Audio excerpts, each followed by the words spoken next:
Hello, BookTube. I don't know if this will work, but we're going to try reviving an old favorite on this channel, Last Week in BookTube, where I look back at my week's worth of YouTube viewing and give you some highlights, some lowlights, some things that struck me as of interest, not meant in any way to be comprehensive. I watch a lot of YouTube in any given week. There's no way I could do a whole rundown of what I watch, but kind of a Friday reads only for viewing. I thought that I would try doing that again. A lot of you seem to like that. And a lot of you have told me over the years that it shows you, it introduces you to things that you wouldn't have seen otherwise. So we'll give it a try. This was a little bit of an afterthought in terms of reviving this and what to do with it. So this will not be nearly as complete or as big or as detailed as subsequent episodes will be. We'll do Last Week in BookTube on the weekends.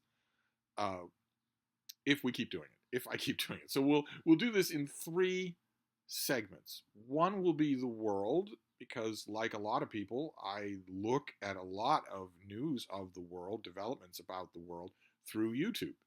I have lots of other places to look for that sort of thing, and so should you if you're interested. But I do a lot of that through YouTube. So we'll do the world first, then broader YouTube, and then we'll finish up with BookTube itself.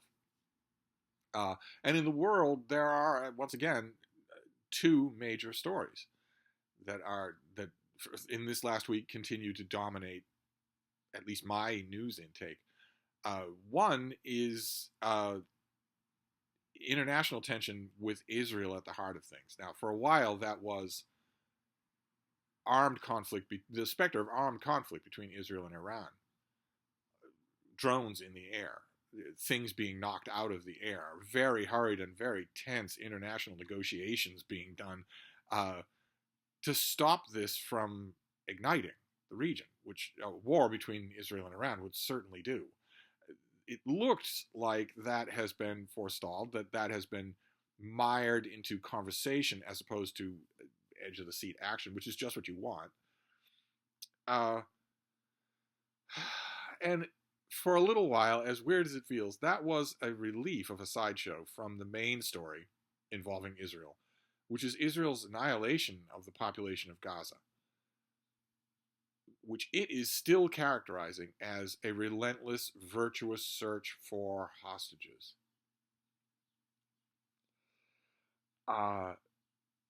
If you are strafing, bombing, and detonating anything that moves in a giant lunar landscape of your own creation that's mainly comprised now of destroyed buildings and craters, you are not looking for hostages. It's as simple as that. I don't think that anyone in the international community is actually buying that, but Israel is still trying to sell it. And that was made all the worse just recently as I make this Last Week in BookTube, because for weeks now, months now, the Israeli Defense Forces, the IDF, has been telling people in Gaza, well, flee to the Rafah border, flee to the Rafah crossing. But we're warning you that we are going to conduct full-scale military operations in the area where you are now, so you should flee to Rafah. And as a result, thousands and thousands, tens of thousands of people have done exactly that, and now strafing and ground operations are happening in Rafah. And the latest news, as of making this video, is the staggering number of dead children.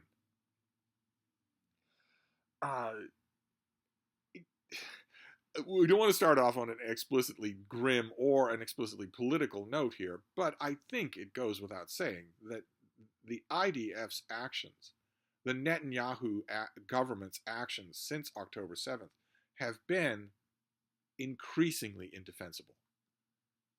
And what is happening at Rafah now is, by any measure at all, an unbelievable war crime. Just an unbelievable moral atrocity of a type that should not be garnering even tepid support anywhere from any government. This has long stopped being about October 7th. Long stopped. When you're talking about double and even triple-digit dead children at a place you told them to go to, so those are the two international stories. One is Israel and Rafah, Israel and Iran. And the other big story of the week is domestic. It's domestic to the United States of America. It only feels like regional news until you think of the import that it could have on the rest of the world. And that is that I'm filming this on Sunday morning, and we are poised to begin the first criminal trial of a former U.S. president in New York.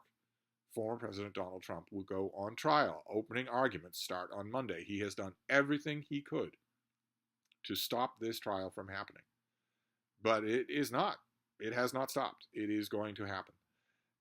Where he is on trial for what amounts to a huge amount of shady dealings that boil down to election interference, to hiding from the American electorate factors about the candidate that anyone could reasonably assume might affect the results of the election. This is Stormy Daniels. This is the so-called hush money case.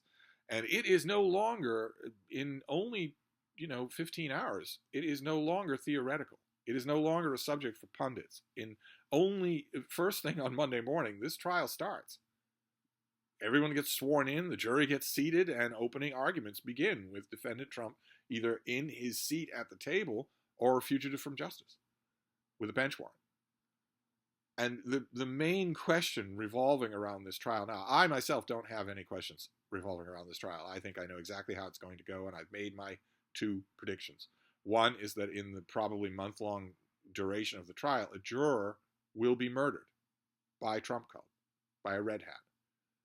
And 2 is that regardless of that murder, Trump will be acquitted.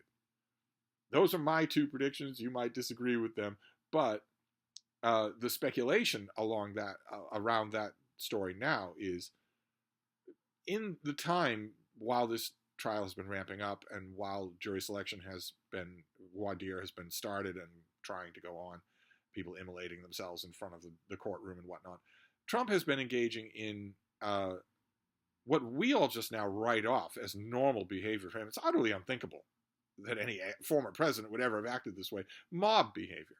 He immediately started trying to find out everything he could privately about the people in this jury pool so that he could threaten them and their families. And as a result, he swats them, said, I don't want anything to do with this. I know it's my civic duty to perform on a jury, but it's not more important to me than the safety of my children, who are being threatened by people who are in direct contact with the former president. And the speculation in the last week has been, is that behavior going to land Trump in jail? Of course, all of this would be moot if it were literally anybody else. Literally any other person in American history would long since have been remanded until trial. Not even a hesitation. The judge would not even have thought about it. What's that you say? You made one off-color wisecrack in front of the court, you're gone. Step him back to the cells, hold him there and out of the light of day until we have the trial. I'm not going to put up with this for a second. In this case, not only has that not been done, but Trump has been allowed to repeatedly threaten witnesses. The question now is he trying to get himself incarcerated? I myself don't believe, I find it hard to believe that he is, because I don't think he has any conception of what it would be like. He is not a normal person in any way. He is very largely an artificial construct. There's almost nothing about him that you see in front of cameras that is normal. That is the way it looks. Everything from dietary to hygiene, urinary, hair, face, everything. All of it is artificial. And it takes a lot of work. It takes a lot of work to get that presentable to the public and a lot of work to disassemble it once the public stuff is done. None of that's going to be possible if he's incarcerated, even for overnight. None of that's going to be possible. I think it would be a nightmare on a level that he has not even thought about. So I don't know that I agree with the endless punditry that says he's trying to do that to be a Nelson Mandela style martyr. He has written that, but I don't think he believes it. I'm not sure that he's written it either, because I'm sure he doesn't know who Nelson Mandela is. But those are the 2 stories. One is the 2 major stories to start us off on last week of BookTube. I promise it gets more fun from here on out. The international story is what can only be referred to as a bloodbath in Rafah that Israel is conducting with its eyes wide open. You are not killing encampments full of parents and children searching for hostages. You are doing that in order to exterminate a people. And also the other story is that a trial begins tomorrow that is the first of its kind in American history. And it is important for the international scene because if Trump is acquitted, then he wins. Then he retakes power. And if he retakes power, that changes everything in the world. So those are the world stories. Now let's move on to broader YouTube, because I don't just watch BookTube. I watch lots of YouTube as well. And I have a few things that I want to highlight for you. With the international news, I won't bother to put any links, but I will link to everything else that I discussed. Like, for instance, Gresham College, which I have recommended many, many times before. It's a very old college, and they do a series of public lectures on all kinds of subjects. A lot of them are really, really good. Well worth your time. It's one awkward academic at a lectern. And they are always dryly and pedantically summarizing any visual slides they put up on the projector, so you don't need to watch. I know a lot of you like your podcast style material so that you can have something on while you're cooking or while you're cleaning, or even some of you while you're knitting. Gresham College lectures are perfect for that because you don't need the visuals. And the one I want to recommend is a recent one. It's by Dr. Victoria Baines. It's about digital security. And it's a really good talk. It covers mostly the basics. I don't think that if you're familiar with the subject of digital security, and of course, unfortunately, you're not. You should be, but you're not. Then you won't hear anything here that you don't already know. But the basics are really cogently put together. So I strongly recommend it. Then a little bit of a guilty pleasure of mine, but I enjoy it. And if you like cryptozoology, you'll enjoy it too. There is a YouTuber named Bob Gymlan. No relation to the famous Gymlan of the Patterson-Gimlin film of Bigfoot. But he does a cryptid channel, but also mostly his focus is on Bigfoot.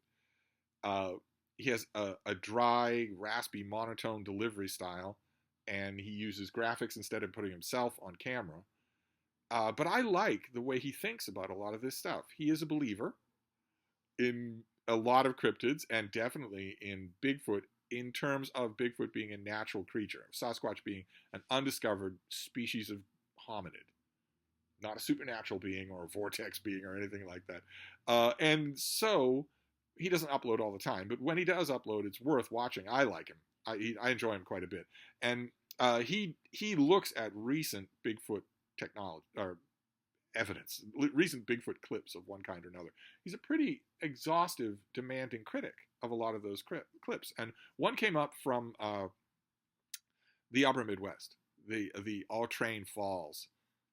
There was a guy there that was doing a panning video of the falls and only noticed when he got back home, that usual gimmick. He only noticed when he got back home a Sasquatch standing there watching him in the film. And if you're interested in this sort of subject, I think you'll enjoy Bob Gymlan looking at that film and tearing it to shreds, tearing apart the claim to shreds, even though he's a believer. He doesn't like bad evidence, and that's really, really, really enjoyable. Then probably the highlight for YouTube that I watched in the last week or so. This isn't exact. I'm starting the clock today though. So I'll have a full roster of things to talk about next time, if we do a next time. But probably the best thing that I watched is Harris Craycraft. He was a Boston College student. I believe he's graduated now. And for years and years, while he was an undergraduate, I watched his videos all the time because he did tech reviews for the student. But although he branded his tech reviews as for the student, they were really good overviews of whatever device he was talking about.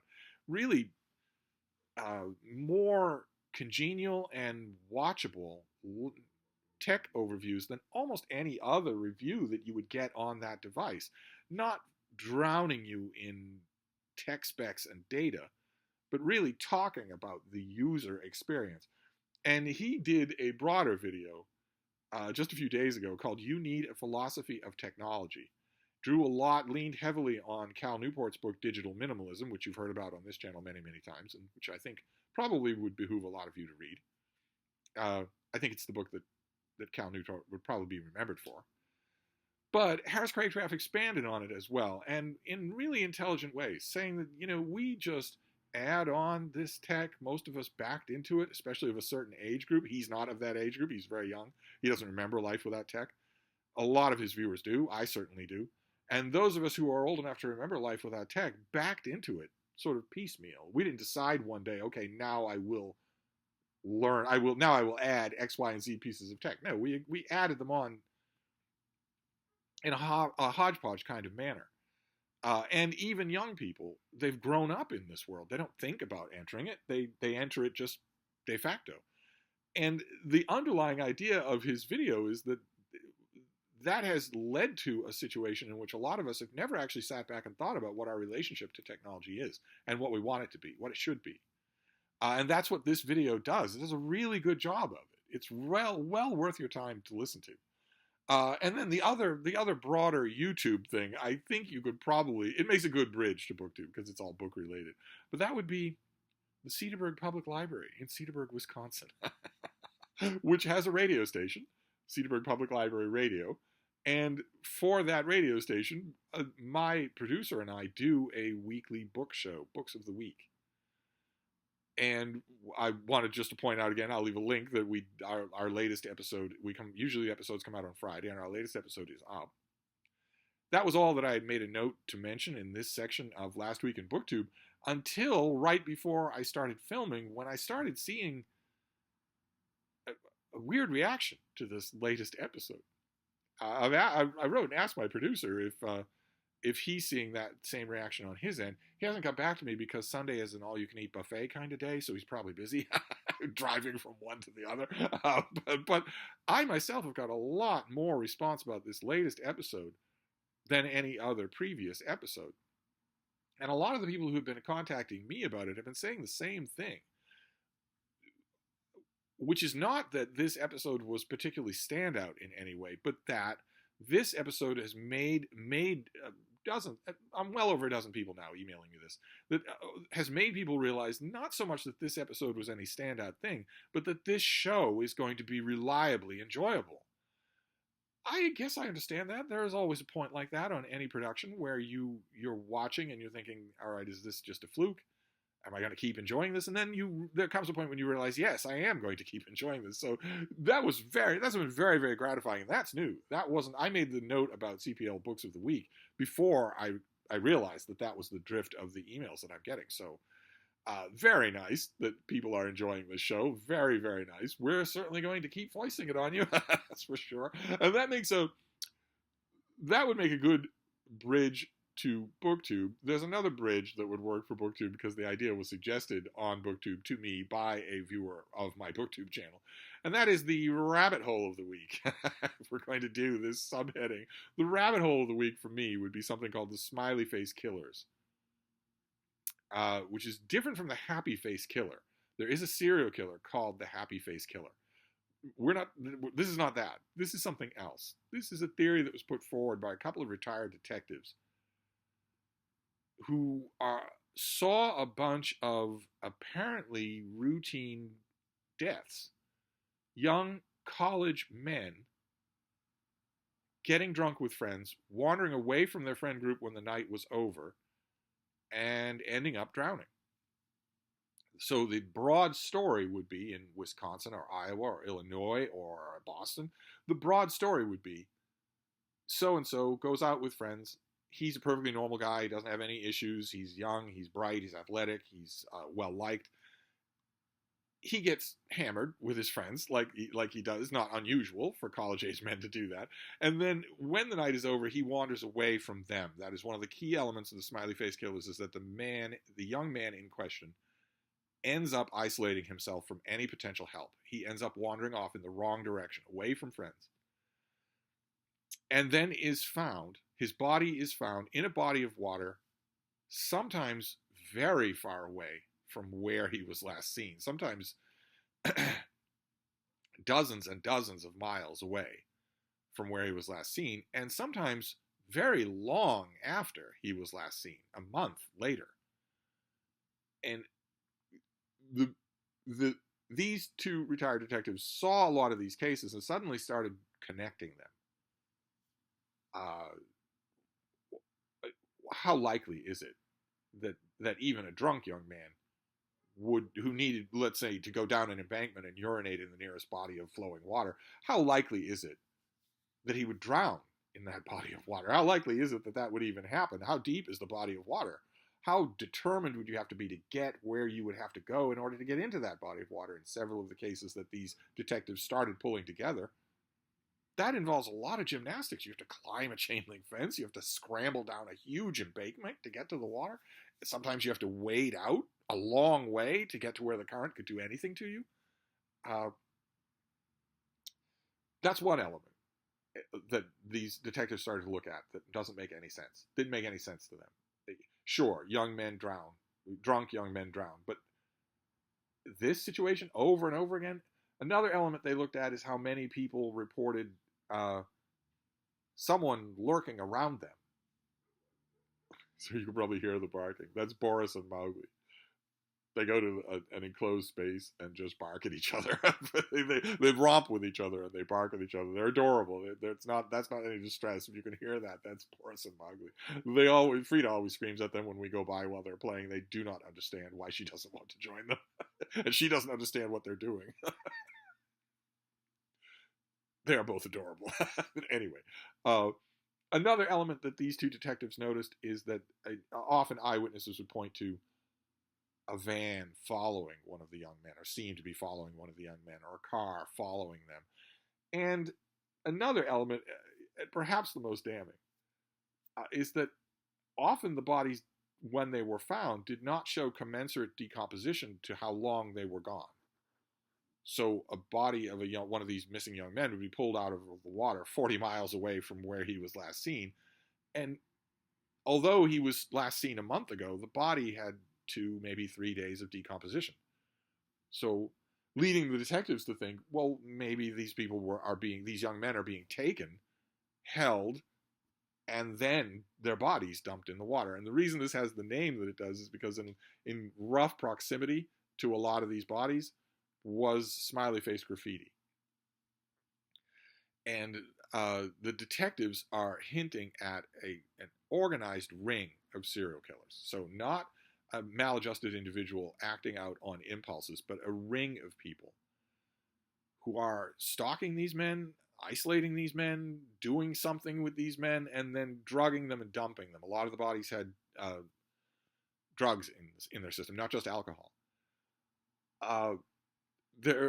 Forensic pathologists have largely dismissed this, that it doesn't make any sense at all. It's not how serial killers work. It's not how murder works. It's not how forensic evidence works. You're misunderstanding what happens to a human body when it is lodged, let's say, under a tree branch in flowing water, especially cold water. You're understanding how decomposition works in submerged bodies and whatnot. The detectives don't seem to care. They put together this idea that there somehow out there is a ring of people who are more or less coordinating. The two detectives don't completely rule out the possibility of copycats, but that the impression they give is that these are meant to look like normal drownings. They're meant to be dismissed exactly as law enforcement has, in fact, dismissed them, as young men falling into the water and drowning. They're meant to be an ongoing 20 years or more string of killings that are being disguised as ordinary mishaps. And that the detectives, the impression they give is that they have stumbled upon this thing that wants to go hidden, that obviously wants to be unobserved. Doesn't really coincide with leaving telltale graffiti on your crimes. That seems to be the sort of thing designed to get headlines. Their case is not coherent. It doesn't make front to back sense, but it is the mother of all rabbit holes to get into, because even the possibility, even thinking for a minute that something like this is true, is utterly horrifying. Just utterly horrifying. So one of you on BookTube got me down that rabbit hole, and down I went. But when we get to BookTube proper, we have a whole bunch of developments that don't need links. Like, for instance, Wilson Shugart, a near mythical figure who once upon a time, 15 years ago, had his own BookTube channel for about 2 weeks, has resurfaced reading poetry. It's happened a couple of times. I'm not sure if it's connected with the smiley face killers, but of course I joined with everyone else in hoping that it doesn't continue.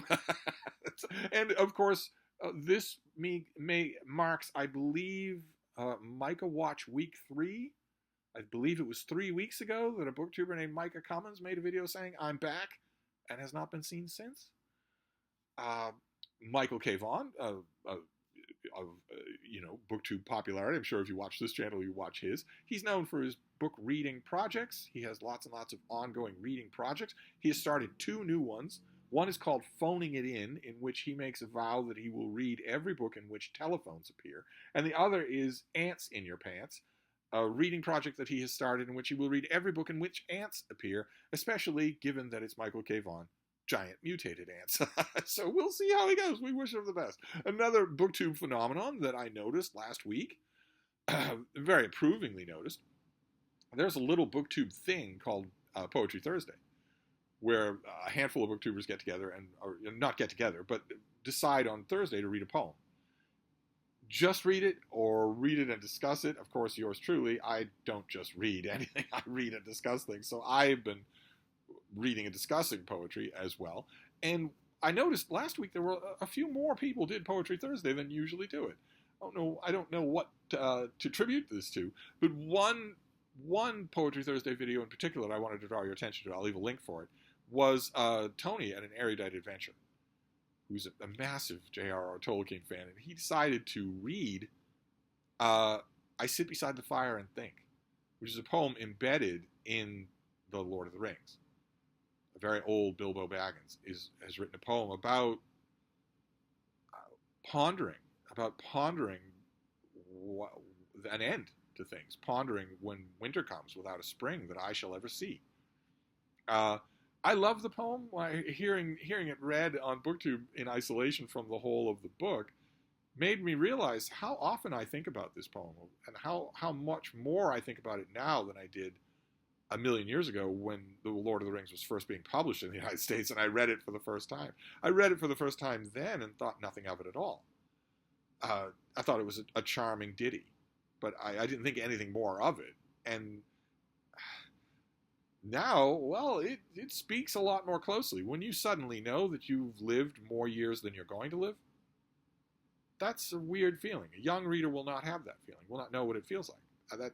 The poem speaks to me a lot more. So I'll leave a link if you're unfamiliar with it, and also maybe to encourage you booktubers out there to do Poetry Thursday. Wouldn't that be great if we had 10 people doing it next Thursday? Then we can deal with some specific videos.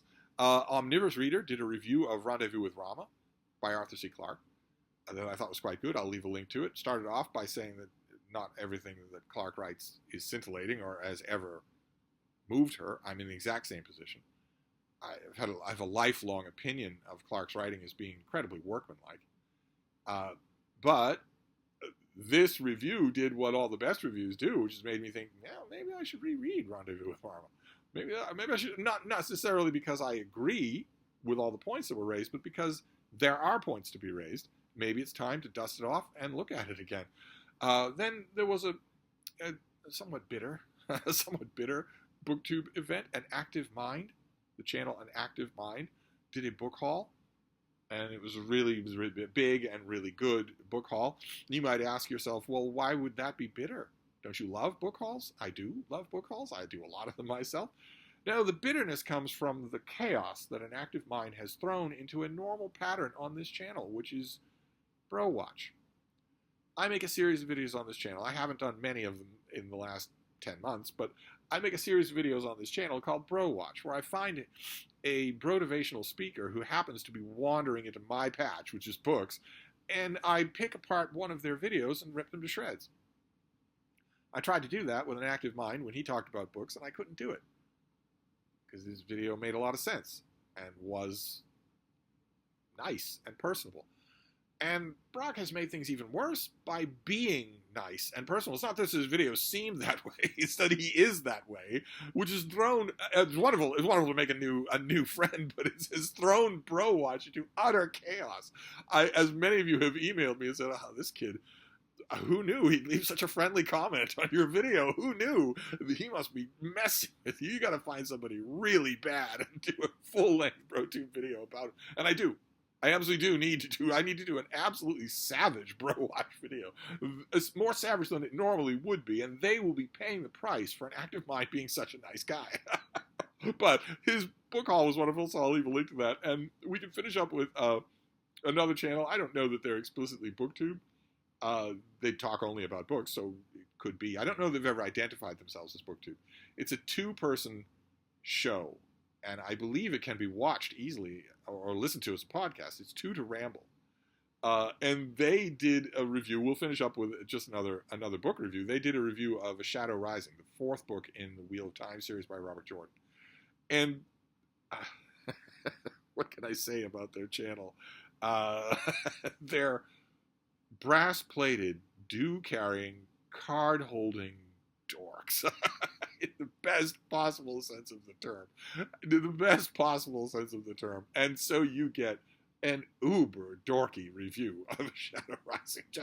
Just wonderful. And also thought-provoking. It will make you think about some of the implications that Jordan just works into the story that by the fourth volume, you're just sort of ignoring.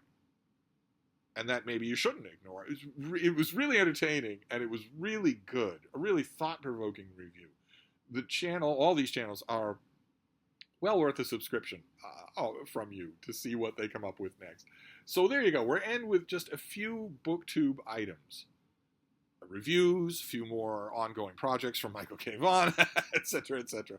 And that is it for Last Week in BookTube for the 21st of April. And I will just have to ponder whether or not I want to do this on a regular basis. Like those of you who don't know the deep lore on this subject. Last Week in BookTube got me into trouble 8 years ago. But a friend of mine who is a YouTuber, he's not a booktuber, but he's a YouTuber, he was saying 8 years might as well be 8,000 years. So don't even think about it. If you want to do this, don't even, and you've got people that want you to do it, don't even think about what happened 8 years ago. Just do it. There's some truth to that. This is also the YouTuber friend who said, we were talking about my channel. I don't know why. His channel is absolutely enormous. Just absolutely enormous. We were talking about my channel, and he said, well, the thing you got to keep in mind is that 60% of your subscriber count are bots. 60% of that number is not real. They're bots. They're internet crawlers and spiders and whatnot, but they're not people. And the 40% that remains, the gigantic majority of that 40%, the 90% of the remainder, are new.